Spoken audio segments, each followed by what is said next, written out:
یکی نبود زریاسمانی کبود، یه عاشقی ساده ای که دل شکسته بود.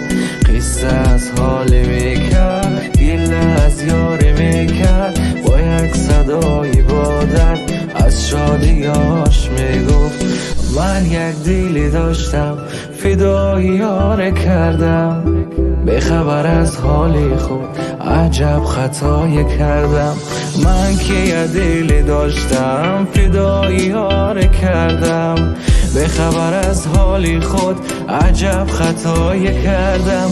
دل و دلش که دادم و گفتم دوای دردم و باش با وفای قلبم و نکرد وفای.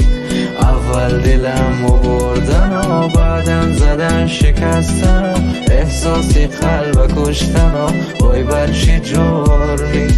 این دل که خود شکسته بود، آخری که خیلی ساده بود، حالی دلی خسته ای ما هیچکی نفهمید. دل و نگاش که بستم و خواستم بگیرد دستم و اما زدن که پستم و آخ با چه سودی.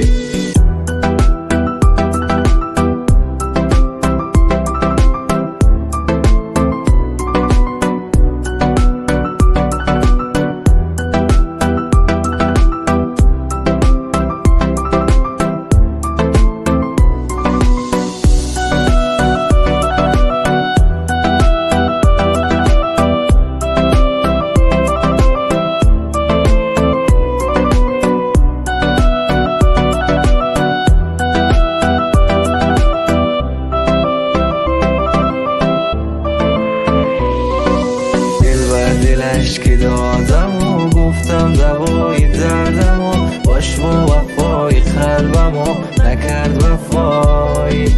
اول دلم و بردن و بعدم زدن شکستن، احساسی قلب کشتن و وای بر چه جرمی.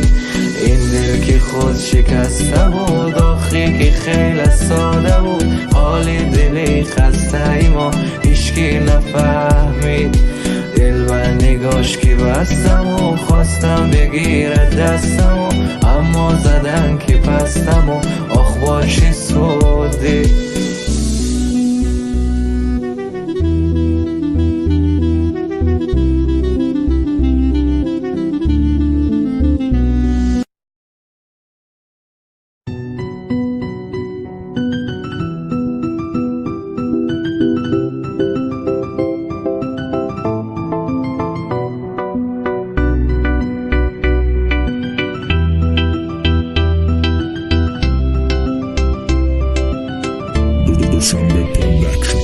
یکی بود یکی نبود زریاسمانی کبود، یه عاشقی ساده ای که دل شکسته بود. قصه از حالی میکرد، گله از یاری میکرد، با یک صدای با درد از شادیاش میگفت. من یک دیلی داشتم فدای یار کردم، به خبر از حالی خود عجب خطایی کردم. من که یه دیلی داشتم فدای یار کردم، به خبر از حالی خود عجب خطایی کردم. دل و دلش که دادم و